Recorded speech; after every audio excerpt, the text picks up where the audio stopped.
This is today's surprise. Every day this week, there's been a surprise between the time we go off the air at 9 Eastern on PFT Live and come back on the air at 5 Eastern on PFT PM. The Bears finalizing a trade that would send Khalil Mack to the Chargers. Remember last year there was a story at one point that the Raiders called about trading for Khalil Mack. So This has kind of been floating around as a possibility. And with a new regime in Chicago, between Ryan Poles, the GM, Matt Eberflus, the head coach, they decide that the time has come to move on for a guy they invested a ton of money into, draft pick compensation.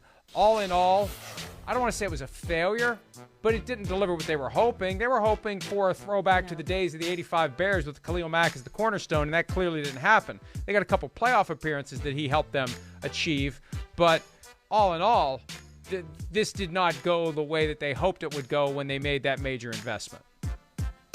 No, absolutely not, Mike. When you look at 2018, his first year with the Bears was his last All-Pro vote.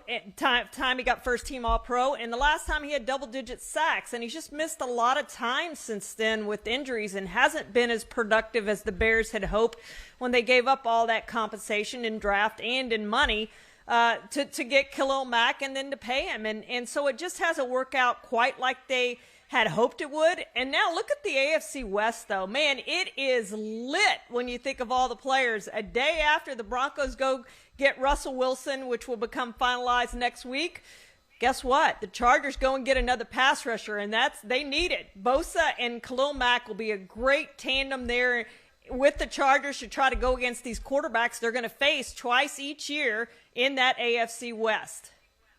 Yeah, Derek Carr gets to see his old friend Khalil Mack. They entered in the same draft class in 2014. Mack is the 5th overall pick, Carr as the 5th pick in round 2. And that was a year that Mark Davis was pushing for Derek Carr to be that 5th overall pick. They ended up getting both guys, but now they're going to be together again twice per year, competing against each other. The AFC West gets stronger. The AFC gets stronger. You take one of the best pass rushers still out there and you slide him from the NFC to the AFC. Whoever's left in the NFC, last one there, please turn the light off, because that conference, all in all, is draining talent toward the AFC. $16.5 million cap charge. Am I right? No, I'm wrong. Wait a minute. There's no cap charge on trading him, it looks like. With the trade, there's nothing. He's got a $5.5 million roster bonus. The signing bonus has been fully allocated. So this is an easy move for them to make. Oh, wait a minute. It's already post-trade. I think that they've already taken their cap. It looks like a $14.6 million cap charge. They've already updated the information at spotrac.com to show the trade, even though the trade's not official until next Wednesday. I don't know why you would do all this before the trade's official, but there is a cap charge for the Bears to move on. But they saved money they otherwise would have paid him. The Chargers take on his contract. They've got him under contract for 3 seasons, and now we see what they do. They've got Joey Bosa signed. They got a lot of money invested in pass rushers, and it's important because in this league, you got to have a great quarterback, and the Chargers do, and you got to have great players who can affect the quarterback, and the Chargers do, especially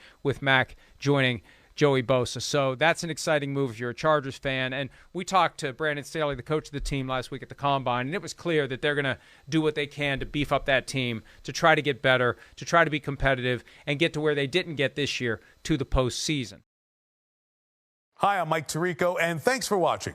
Make sure to hit subscribe for the latest news and highlights from NBC Sports.